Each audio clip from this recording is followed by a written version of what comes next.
Welcome to the 14th class, 14th recorded class of FCE 207, Haiti, the most important country in the world. We're going to be talking about Toussaint. We're going to be talking about Napoleon. We're going to get to some sad points. We're going to have some debates. As always, I just want to remind you that real learning is active, not passive, and this is YouTube learning, which is awfully passive. So feel free to take notes. Feel free to follow along with the Revolutions podcast by Mike Duncan. The first half of the class is dedicated to the revolution, so you can find that on iTunes. This is going to be covering the 15th episode of that podcast. So you can listen to that and then come back here if you want to have some reinforced learning, as well as some other sources, which I'll be talking about throughout the lecture. This is a beginning class. It's a 200 level class, so I'm trying not to get too abstract with my thinking or too in depth.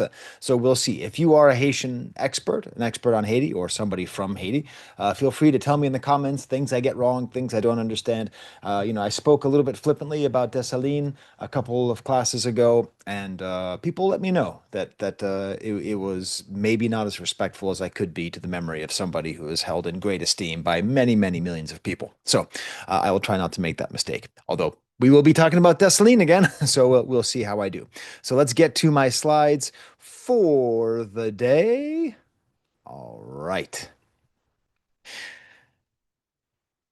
So let me just make sure this is sharing properly. Great. So these are two sculptures that I have in my presence, in my that I own. The one on the left is the sculpture made out of wood that my father bought on the docks of Port-au-Prince in 1958. It is one of my cherished possessions. It is now on campus. I bring this into my class and I show it to them so they can see it. And on the right is a cheap ass bust of Napoleon that I bought on eBay for 20 bucks 10 years ago. So that's who we're having up against each other.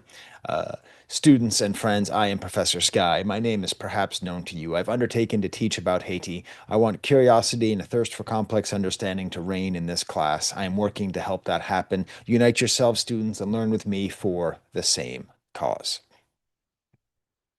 So we're going to do a little bit of review of Napoleon, a little bit of review on Toussaint's Constitution. I think it's fun. If we are going to call Toussaint the Black Napoleon, I think we can also call Napoleon the White Toussaint. In many ways, they are very similar tragic figures. I apologize for the weird shadows during this video, but I don't think you care. I don't think you care. You can tell me if you do. If you're taking notes at home, this is what I ask my students' notebooks to look like. It's just called Toussaint versus Napoleon. So I ended last class discussing the complicated legacy of Napoleon, how he's done all these wonderful things. He reconciled the church with the state. He created the education system, the beautiful Napoleonic Code, which helped to set up a lot of the modern bourgeois state in terms of warfare. If he wasn't so fierce, if he wasn't such a good general, if he didn't do so many things that people thought were so offensive, maybe France would not have remained free of monarchy. Maybe he actually had to be that harsh in order to ensure the well-being of his people, which is why I say, doesn't that sound a lot like Toussaint? And now, of course, the negative side, millions died in his war on both sides. He officially killed the First Republic.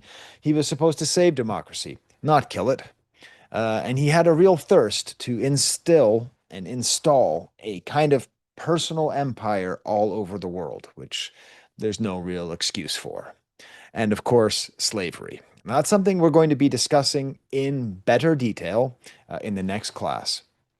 But I want to read from Jean Casimir, who wrote the book called The Haitians, came out in 2020. And he's just, I, he's the best. He's just he has this amazing book that's written at a very high level. It's a very sort of non-linear study of Haiti and the people of Haiti.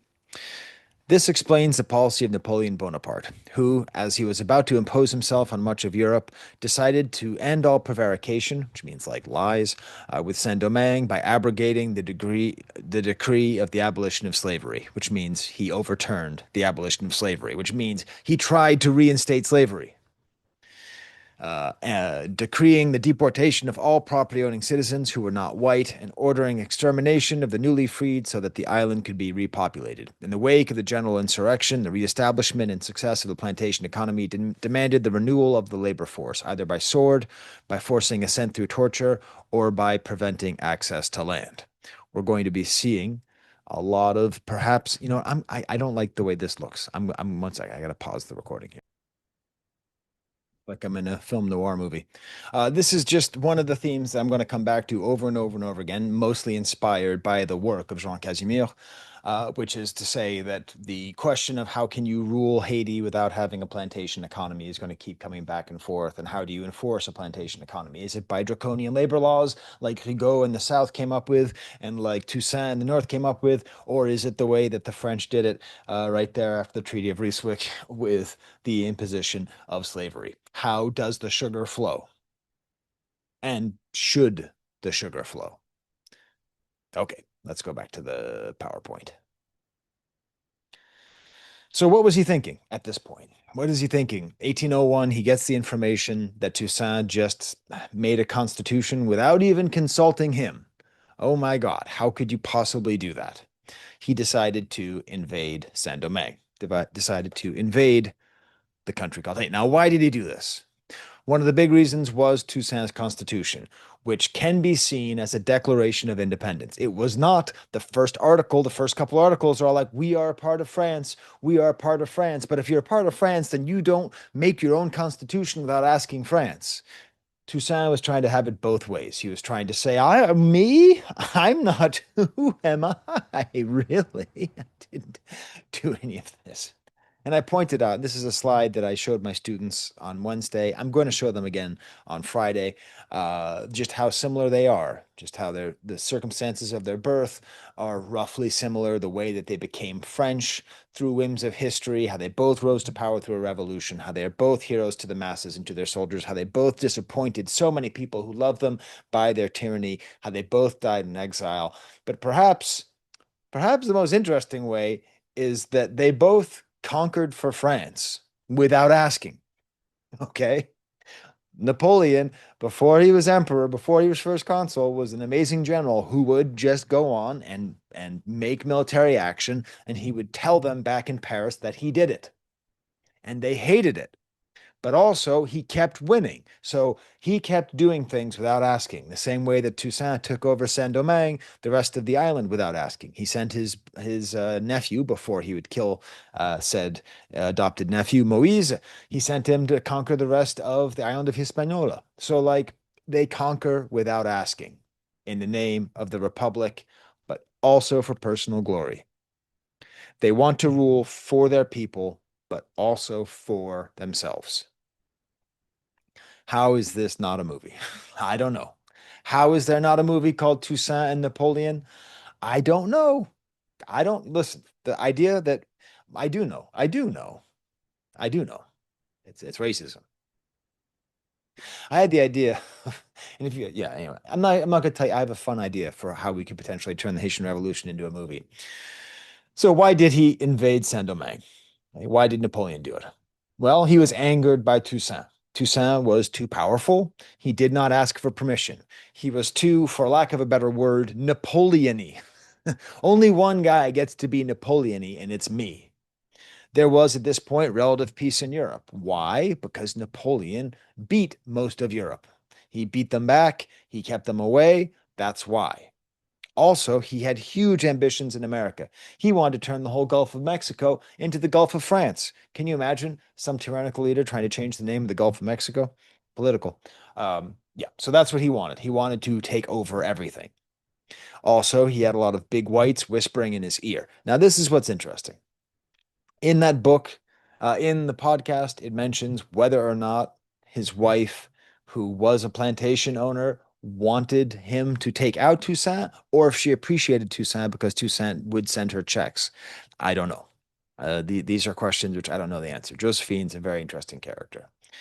Um, and also, he had angry colored people from Saint-Domingue whispering in his ear. He had all these voices. He had some pro-Toussaint, some anti-Toussaint. He had all these voices in his ear, but they all led to him deciding. Now, Mike Duncan puts forward this. What if?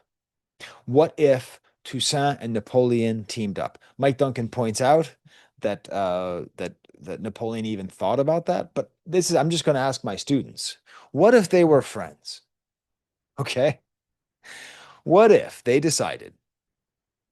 What if they decided we are going to rule the world, the whole world, or at least the new world and the old world, at least Europe and America?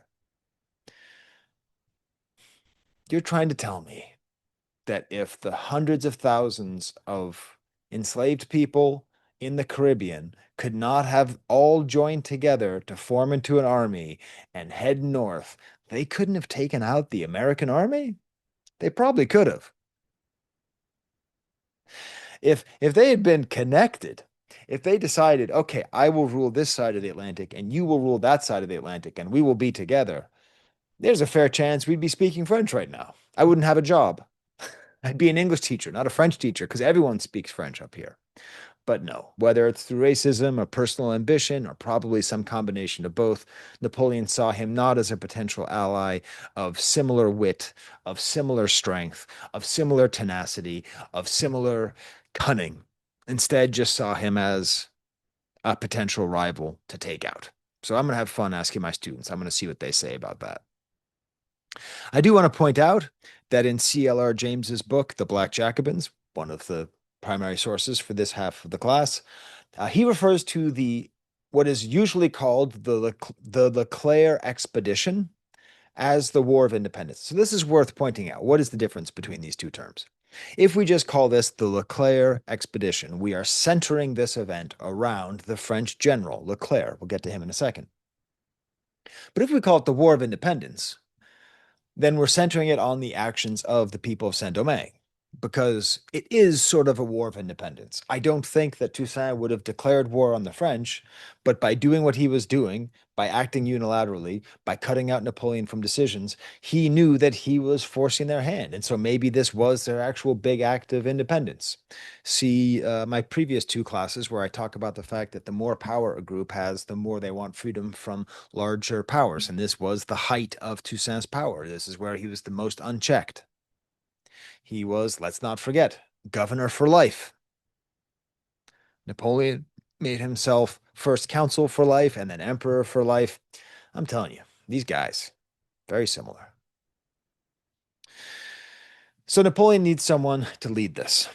According to the stories, which I assume are true, he walked in on a very good general of his, Stupping his sister. Apparently, his sister enjoyed Stupping. So he said, if you make my sister an honest woman, if you marry my sister, you can also lead this expedition into Saint-Domingue. So that's Leclerc. Leclerc is going to go over and fight. His new brother-in-law is going to go to Saint-Domingue and fight. When Toussaint heard this, and when he saw the ships coming for the first time, he has been quoted as saying, we are all going to die. The whole of France has come to Saint-Domingue. I spent about half an hour today making the following slide. So please enjoy this animated slide where I tried to express the way it must have felt. Now, all these ships didn't come all at the same time, but it must have felt like they did. Not 5 ships, not 10 ships, not 15, not 20, not 25, not 30, not 35, not 40, but 50 ships headed from France to Saint-Domingue. And on those ships were also people like Pétion, who was one of the great generals in Rigaud's battle. He's going to be a future leader of Haiti. Boyer, another future leader of Haiti. These two great figures of colored power in Saint-Domingue that have been elbowed out by Toussaint. Rigaud, he's back, although Leclerc's are going to kick him out very soon anyways. Okay? All these guys, these great colored powers are back. Even Velat comes back. Even Belly comes back. He's not the four there in the middle, those are all very powerful colored generals and leaders. Belly obviously is the first black person to address the American Congress and the first black person to address European Congress. in a European government, and Toussaint's two sons. I only found images of one of his sons, but his two sons are being sent back. They're going to be the ways of trying to convince Toussaint. Can you imagine being Toussaint right now? What can you possibly do? How can you possibly withstand this assault? We're all going to die. They sent all of France just for us, little old Saint-Domingue. Oh, and Rochambeau. Rochambeau is also coming. Oh, you're going to get ready. This is one of the great villains of this class. So we're just going to hang out. We're just going to see Rochambeau is there. He's coming along too. And the only thing they can really hope for is waiting for disease to set in. And you're going to have to wait till next class to see if that was successful. Mike Duncan outlined the three-step plan that Napoleon had, and he didn't invent this way of thinking about it, but he put it the most clearly. So I use so much of his material that I want to make sure I give him credit. Mike F. and Duncan. Okay, so what was Napoleon's plan? It was pretty simple. Step one, lie. Promise Toussaint any concession for peace. What do you want? You want freedom? You want land? You want this? You want that? What do you want? You want profiteroles? We make you profiteroles. We do whatever you want. You want an ice cream party every day for the rest of your life? We got that. You want a new car? Okay, I'm speaking facetiously. There were no cars. But I'm saying promise him anything. Get him on board. Because what they need is for the French troops to step foot in Saint-Domingue and start taking over. They want to put Leclerc at the head of Saint-Domingue, the new governor, but much more powerful than any previous governor. Then promise the other officers. We're talking Dessalines, we're talking Christophe, who we're going to talk about, all the other officers, the people who have been living pretty fat off the land recently, since Toussaint was the one who gave them all that property that had been seized, right? All these rich and powerful men, former enslaved people with hundreds, if not thousands of soldiers, go tell them, listen, Toussaint, he's gone too far. He's a tyrant. It's no good. But listen, you give him up. You come over to us, and you will be all set. You are going to have a okay, it's still going to be Leclerc as chief, but it's going to be great. It's going to be just like having Toussaint, but you're going to have someone who's less driven by power. You're going to have someone who's more affiliated with France. Things are going to be much smoother and much better. And we're not going to kill you because, we just sent 50 ships over here, so we're not going to kill you. This was all a lie. They were planning on kicking these people out too, if not killing them. Because the third part was eliminate all the other officers. The third part was once they give up Toussaint, just kill them all or exile them all. Whatever. Doesn't matter. Just get it done. Just the words that Napoleon was alleged to have said is rid us of these gilded Africans and we will have nothing more to wish for. Gilded, as in like something that is covered in gold. So he is trying to imply that the gold, which is their power, their intelligence, their cunning, their ability, all that, that's just a fake little veneer, and that underneath they're black, therefore not worthy of respect. It's fundamentally a racist statement. That's the truth. That's the goal of the Leclerc expedition.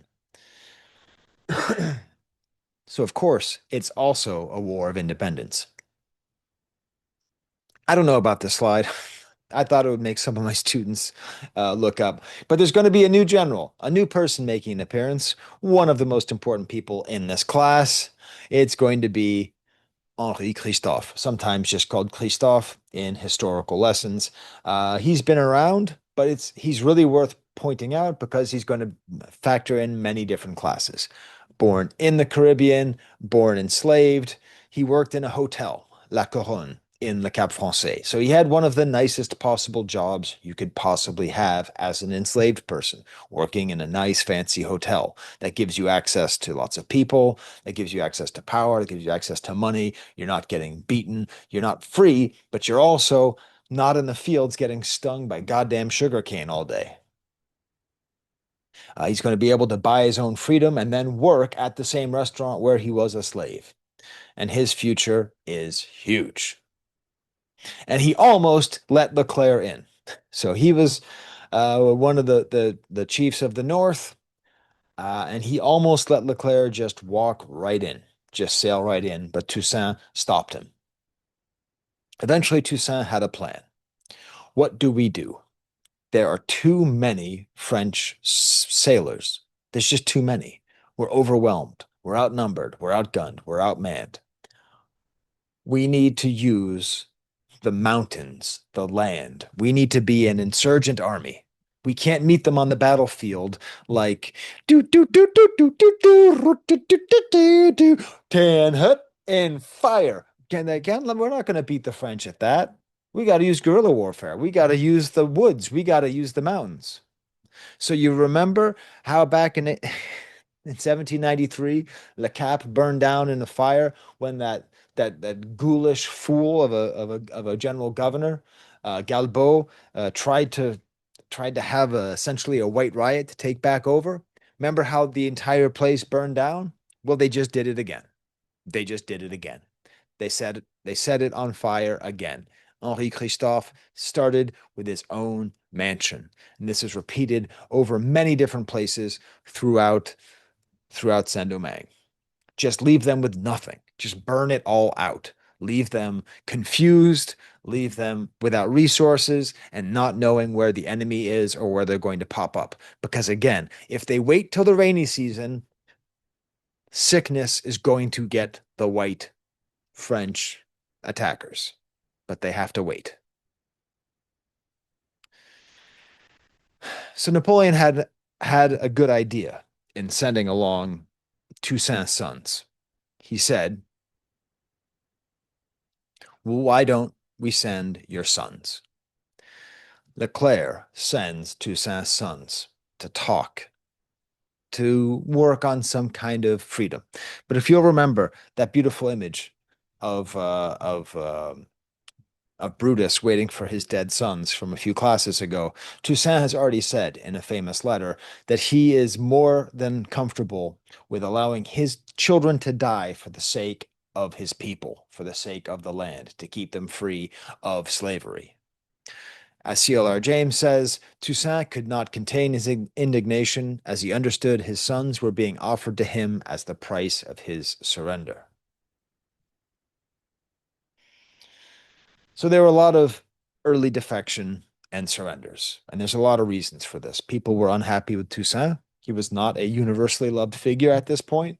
His labor laws, his domineering, the fact that he would take out people like Moise, and it didn't seem like they were going to win. It didn't seem like they were going to win. So that's why there were so many early defections and surrenders. Now, this led to a fair amount of overconfident incompetence, which is sort of like, you could just say that's like the majority of any colonial project is overconfident incompetence. What made Leclerc overconfident? He was not afraid to anger the Americans. He angered them greatly by underpaying them and by treating them as less than equal when they would really need America's support. He overestimated his army, and in the beginning, he was not as brutal as he could have been, as he would end up being, or at least as his second in charge would end up being.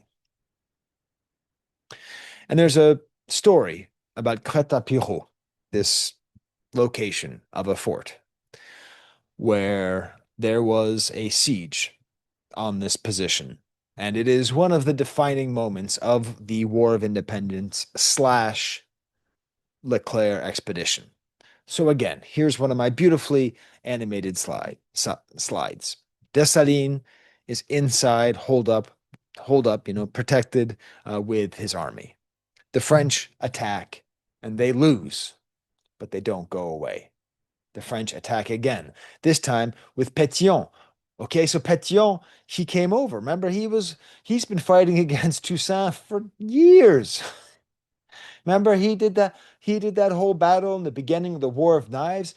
The War of Knives was just 2 classes ago, but it feels like it was 1,000 years ago when I gotta do a stop share here. It feels like it was 1,000 years ago when it was the blacks versus the coloreds.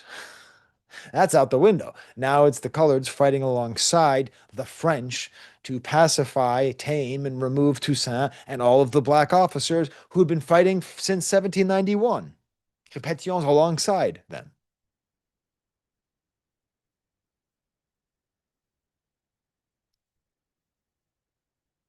Leclerc comes, and he brings heavy guns. There's Leclerc. There's a heavy gun. There's another heavy gun. There's a lot of heavy guns. Oh, one more. Jeez. Dessalines retreats. Now, the way Mike Duncan puts it is that he was being cowardly. I don't think that's it. I don't even think it's fleeing. I think he understood that him dying in this place was not what was best for the revolution, and that a lot of people were going to end up dying. So he flees. He leaves and he encourages most of his forces to escape as well. Dessalines evacuates before the major assault, and France wins. But it is, as Mike Duncan says, a Pyrrhic victory. Hey, everybody, you know what the term Pyrrhic victory means? You might not know what it means. A Pyrrhic victory is a victory in which you win, but you lost more than you won.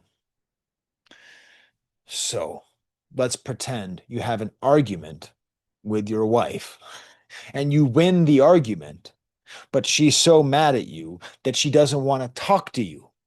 Did you win the battle? Oh, you were right, but it doesn't matter because you lost more than you gained. In military terms, it's usually where you win a battle, but you lose so many people in doing it, or you lose morale, or even though you won the battle, it will lead to you losing the war. That is a Pyrrhic victory. Very important to understand these terms. Very useful term to have. 1,500 deaths on their side. And most importantly, Dessalines wins history. This is seen as, we're going to be talking a lot about Dessalines in the next couple of weeks, as his greatest moment in these days of liberation, that he managed to outfox the French, that he's able to get around them, that he's able to take out so many of them, that he fought so valiantly, that he fought so bravely, that he fought so cunningly and so ruthlessly. That's the other thing about Dessalines during this time is he is the way he's described. I mean, the way he's described in C.L.R. James, the way Duncan describes it, is basically just he's just a roving menace. I'm quoting C.L.R. James. This is about Dessalines. As he raged from one part of the island to another, wearing out these inhuman persecutors of his people, this old slave, with the marks of the whip below his general's uniform, was fast coming to the conclusion at which Toussaint still boggled. He would declare the island independent and finish with France. The old slave owners were everywhere grinning with joy at the French expedition. He would finish with everything white forever. Men, women, and children, indeed, all whites who came into his hands, he massacred. And forbidding burial, he left stacks of corpses rotting in the sun to strike terror into the French detachments as they toiled behind his flying columns. Now listen. Dessalines' relentless murder of all whites were having their effect. The French soldiers were retaliating, and Leclerc and his generals were shooting their prisoners, hundreds of blacks at a time, 600 at one shooting. So that's C.L.R. James. And this is where I think the commentary from some of the people who are following along with the class is worth talking about. Like, um, what he's doing is certainly brutal, but whether or not it was what is necessary, I don't think the historical books have been written. You know, political violence is very complicated. Violence of all kinds is very complicated. But how many times do the inhabitants of this island have to see white people showing up saying, "We're not going to try to enslave you," just for them to try to enslave them before they say, "This time we're not going to fall for it"? Again, it's with remove. It's perhaps easy to say that it was too violent, it was too brutal. It as is implied by the second quote here, that the murders on the whites is what led the whites to be so ruthless. But um, enslaving somebody is worse than killing them. I think. I think. Anyways, these are the complexities of history, which I'm not here to tell you which way to be. I'm just telling you this is the way the history is remembered. Okay. So that's 1802 Crête-à-Pierrot. And then we're heading into just a really terrible couple of months for Toussaint. March, April, May, June. These are all bad, bad, bad times for Toussaint. But fortunately, he has his trusty Henri Christophe, his well-mannered, educated, or at least highly intelligent. Um, hey, where are you going? God damn it. He lost Christophe as well, and all of his soldiers. I've seen figures as big as 6,000, figures as few as 1,500, but this is just Toussaint's getting more and more alienated. Leclerc, it's working. So they tried the first thing, promised Toussaint anything, he wouldn't take it. Then they went to the second thing, promised the generals everything, and a lot of the generals are starting to take it because they're having all these losses, and it really feels like they're not going to be able to go. Whoops, what's going on here? Okay. Here is the quote again from CLR James. Christophe was an ex-slave, a man of the revolution, one of Toussaint's staunch supporters. If he surrendered to the French, why should the black laborers go on fighting? Once more, the masses had received a shattering blow, not one from bullets of the enemy, but from where the masses most often receive it, from their own trembling leaders. Can you can you write history better than that? I dare you. Thank you, CLR. So this eventually is going to lead to Toussaint asking for a ceasefire. They're promising exchanges. There's a meeting with everybody. There's a meeting with Pétion, Christophe, Dessalines, Boyer. Just pay attention because everybody here, except for Leclerc, is going to be a leader of this country or part of this country in the next 50 years. Uh, I believe it is until the 1850s that one of the people on this slide is not the leader of Haiti. And don't worry, it's going to be called Haiti very soon. It's still Saint-Domingue at this point in history, but we are almost there. So what happens? Napoleon honors his promises to Toussaint? No, of course not. He ended up trapping him in a house. He caught him in a trick, and he gets him exiled. And we have to imagine what it was like for Toussaint getting on the boat. He had never been across the ocean. He had spent his entire life working for this cause, and now he had been tricked into going into a room and he'd been put onto a boat, and he is now going to be leaving Saint-Domingue, never to return. Here's images of what it's looked like when he is left alone in his little prison high up in the mountains. And this is what he is said to have said. In overthrowing me, you have cut down. Oh, in overthrowing me, you have to cut down in Saint-Domingue only the trunk of the tree of liberty. It will spring up again from the roots, so for they are many and they are deep. One second, I have to take out the two there. That's really confusing. I got to fix my slides here. One second. Screen sharing has been stopped because the window's closed. I know, but in overthrowing me, you have cut down in Saint-Domingue, comma, only the trunk of the tree of liberty. Okay. Now we got it. Sorry. Hey, this is good. This is going to make my class better. And I am doing this partly because it helps me to teach my class better. Okay. In overthrowing me, you have cut down in Saint-Domingue only the trunk of the tree of liberty. It will spring up again from the roots, for they are many and they are deep. A beautiful leaving message for him, which we will see. This is a letter from Leclerc about Toussaint. You cannot keep Toussaint at too great a distance from the sea and put him in a position that is too safe. This man that has raised the country to such a pitch of fanaticism that his presence would send it up again in flames. Well, let me show you on a map how far away he is from from the ocean. Yeah, I had to put the slide in there. So there's a map of France. Okay. There's Bordeaux, where a lot of the slave money came in, a lot of the money from slavery, and Nantes is up here, all that. So Chateau de Joux, where he was exiled, is on in the Jura Mountains, alongside the border with Switzerland.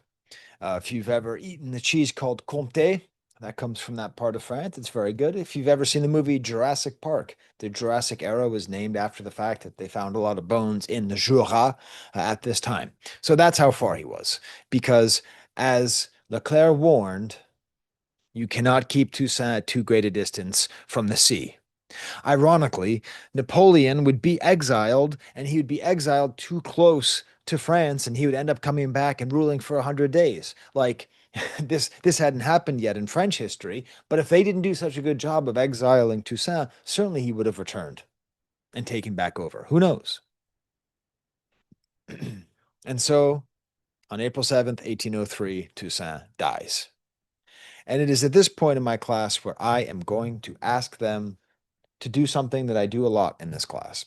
So if you're teaching this, if you're okay, hey, if you ever are using this at some point in the future to teach a class on Haiti, first of all, sweet. Second of all, I'm making this a 200 level class, so I'm not going to ask them to do this as a paper, but I do ask them to do it in terms of essays on exams. The question is this: Ewo Oswa Bandi. I don't know how to pronounce that properly. It's Creole. I believe it's correctly said. Hero or villain. Villain in Creole is Bondi. So I'm going to be asking about a lot of these figures. Are they heroes or are they villains? With the express purpose of understanding the complexity that most of the people in the world are heroes and villains at the same time, right?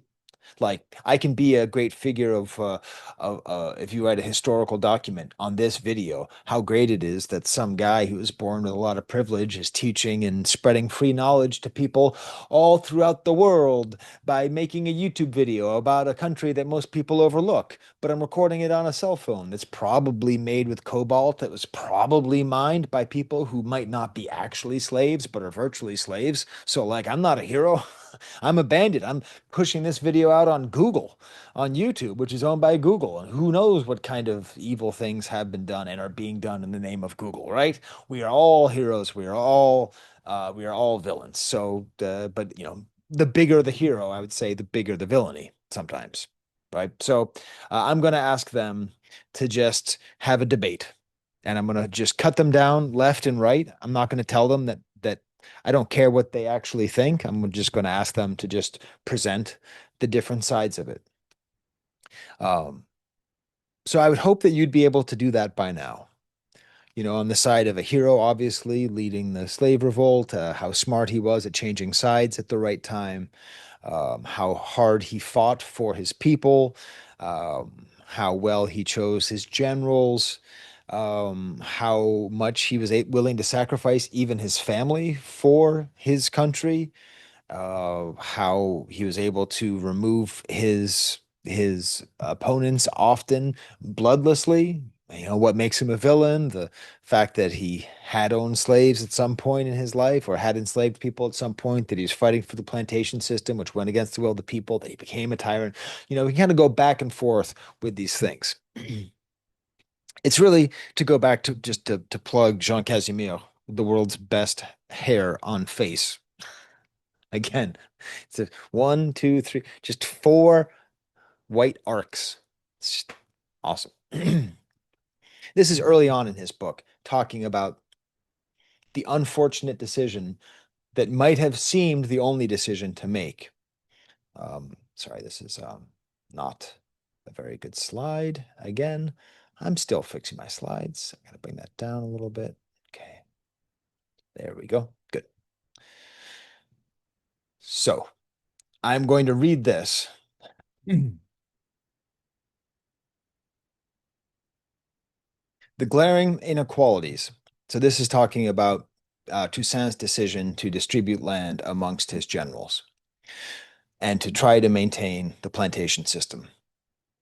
The glaring inequalities in the formal distribution of the most important resource of the conquered territory, land, laid the unequal and polluted foundations for the social project to come. which means this was essentially the original sin of the Free Saint-Domingue. The idea that this polluted the foundations of the project of an entire nation founded by formerly enslaved people. Independence did not modify and did not even claim to modify the country's internal structure. It did not introduce new norms of social justice. The end of slavery, which was conditioned for the recruitment of warring forces, didn't upend the class hierarchy. Colonial society was simply decapitated, and the highest ranking members of the indigenous army replaced the wealthy white planters and the colonial administration. So that's maybe the greatest argument for the Bondi. When we come back, we're going to keep going. We're going to find out why is it that Saint-Domingue is not going to be part of France. It's going to be called Haiti, and it's going to be a country. That's what's next. All right. Thank you all for watching. I hope you're learning something. I really enjoy teaching this stuff. There's the camera.